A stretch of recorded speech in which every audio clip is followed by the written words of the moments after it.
This is an exclusive excerpt from the Stuph File Program with Peter Anthony Holder. It's time for another retro interview with a celebrity who is no longer with us. This time around, it's a chat I had back in June of 1994, and it's with someone who left us just recently. This was a man who was a stand-up comedian, actor, and author. He was also the most frequent guest on The Tonight Show starring Johnny Carson in the 70s and 80s. I'm talking about David Brenner. At the time we spoke to him, he was about to add another accolade on his resume. He was about to replace Larry King on his nightly radio show, so it was a chance to talk to David about his transition into radio and his career. We spoke to him from Branson, Missouri, where he was doing his stage act. Here is part of that conversation now. Well, let's talk a little bit about your comedy. You say you work clean. Is that an indictment against those who don't, or is just your personal style? No, I work tall, and I have nothing against short comedians. I mean, no, not at all. I mean, I'm the last one to be a prude. I come from the slums of a big city of Philadelphia. I mean, no. I just find it more challenging. Two reasons. One, I find it more challenging to get laughs with clean material. And the great American comedians, and of course British like Charlie Chaplin, I mean the great comedians all work clean. W.C. Fields, Jack Benny, George Burns, Milton Berle, Annie Youngman, and they were great superstars. They all work clean.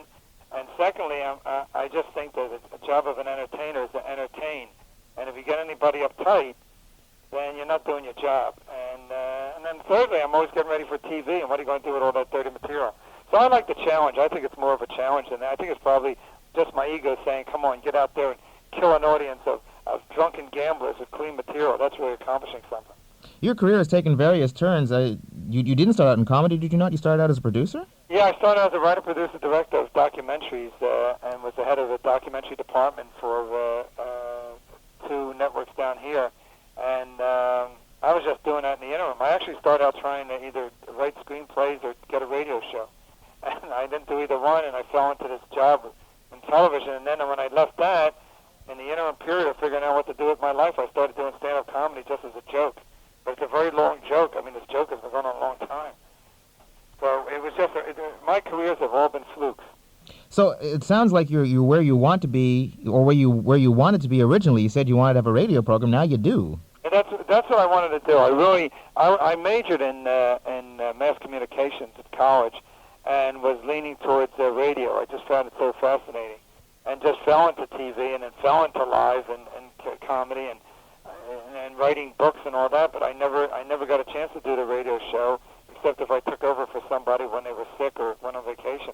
So this is a great, not only an opportunity, but it's a fulfillment of an area that I really thought was going to pass me by.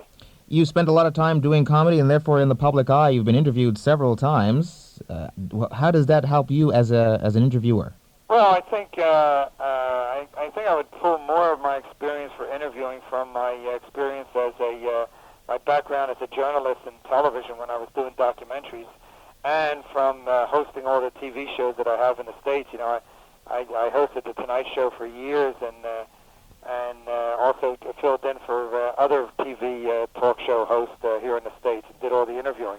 So my background as a journalist and as a TV interviewer are what I'm going to pull into radio.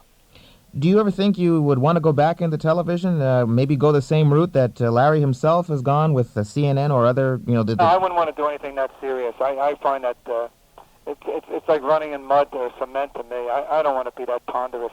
Not that there's anything wrong with it, but it's not for me to do. I'm not interested in that.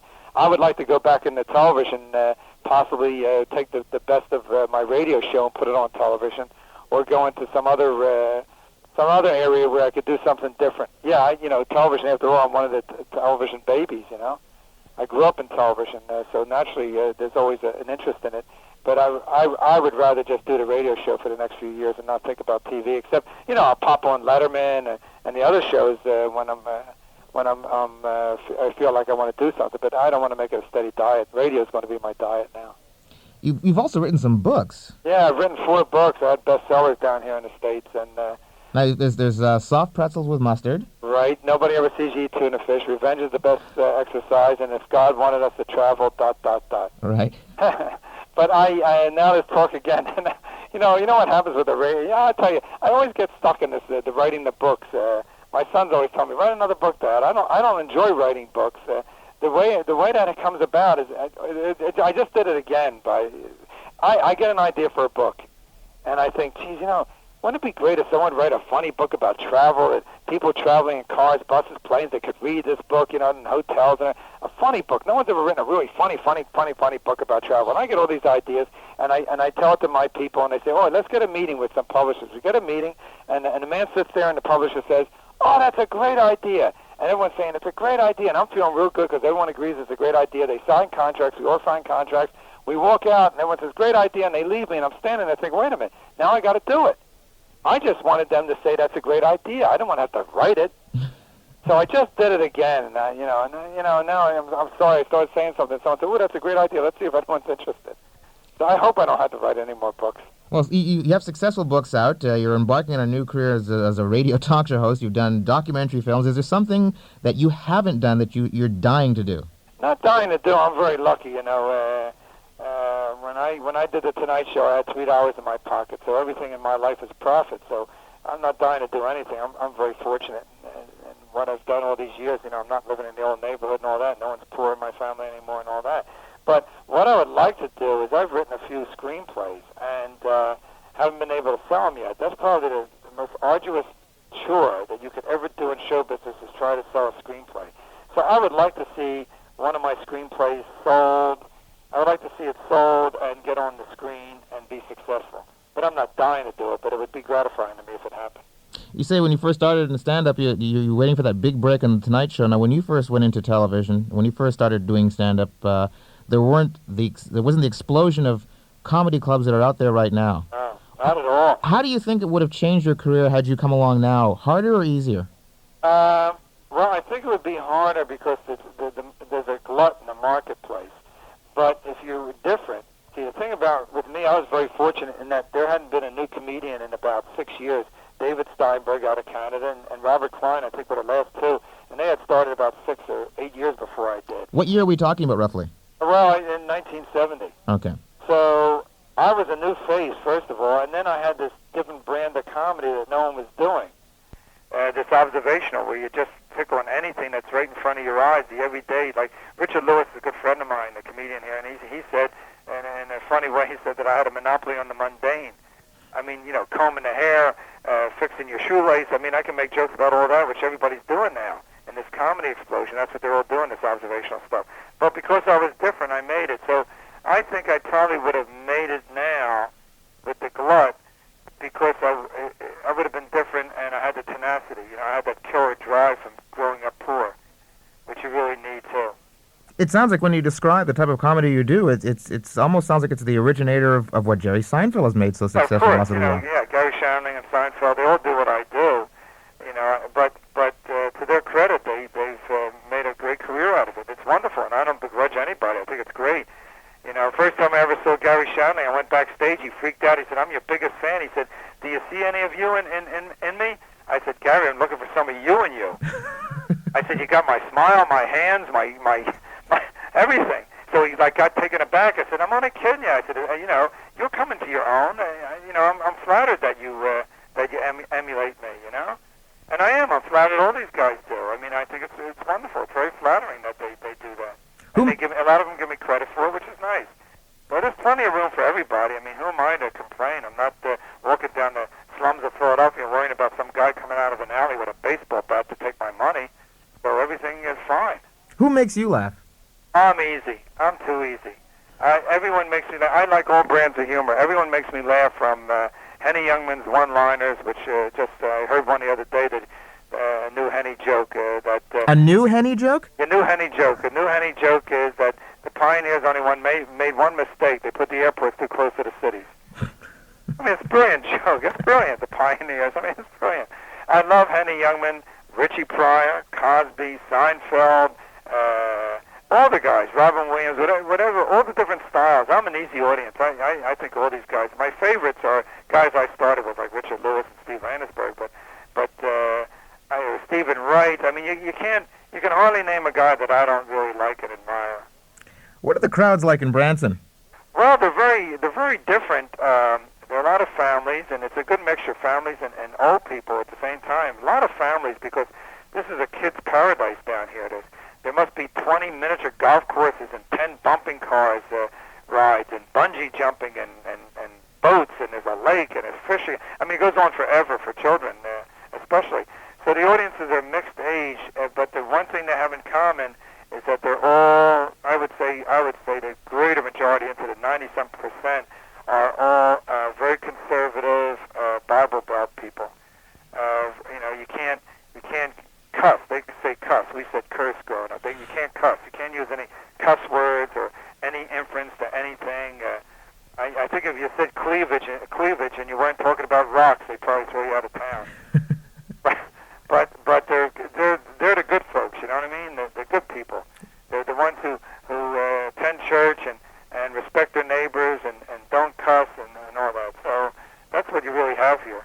Family audiences, you've been around, as you say, since 1970. Do you find it now that there are people in the audience who bring their kids who were fans of yours when you first started?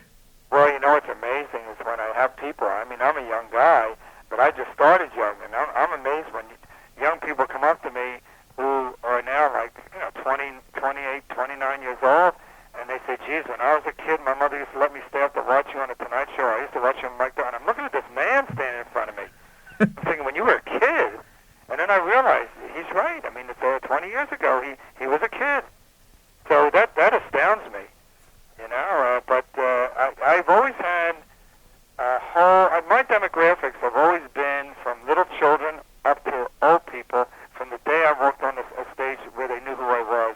And it's still the same way. I once had 5 generations come to see me, and it was because the oldest one, who was 85, they asked her what she wanted for her birthday. She knew I was coming in her town. She said, I want to see David Brenner live on stage. So I had 5 generations of fans backstage taking pictures with me. It was unbelievable. Well, that says a lot about your talent, too. Well, it says that I somehow hit a common denominator without being boring. Usually you hear common denominator and you want to run to the hills. You know what I mean? The minute you hear common denominator, the educational level's lower, the cars are going to drive as well, So I don't want to just lump myself in with the Yugo and the American school system, but I have somehow hit the. And yet, when I go to colleges, I'm big on the college campuses. So something, I don't know. I never analyzed it, no more than I would analyze how I walk, because then I would probably stay still the rest of my life. Having a father as a vaudevillian, he must be pretty proud of your career. Well, he was. He's passed away, but he was absolutely. I'll never have a bigger fan. He drove me crazy in ways. He taped every show I was on. He videotaped on the machines, and he clipped out. I mean, if a newspaper had an article about me, and the clipping service sent him 50 of the 100 or 500 of the same article, syndicated around the country in newspapers, he would put them all in the scrapbook. I used to say to him, put in one. One's enough. They all say the same thing. No, we want it all. Did you get any stage tips from your dad? Yeah, he used to say to me, he'd say, get out there and just tell the people the truth, Just tell them the truth. That was part of an interview with David Brenner. David died recently at his Manhattan home on March 15, 2014, at the age of 78, from cancer. You've just heard an exclusive excerpt from the Stuph File Program with Peter Anthony Holder. To hear any or all of the full hour-long shows, visit thestufffile.com.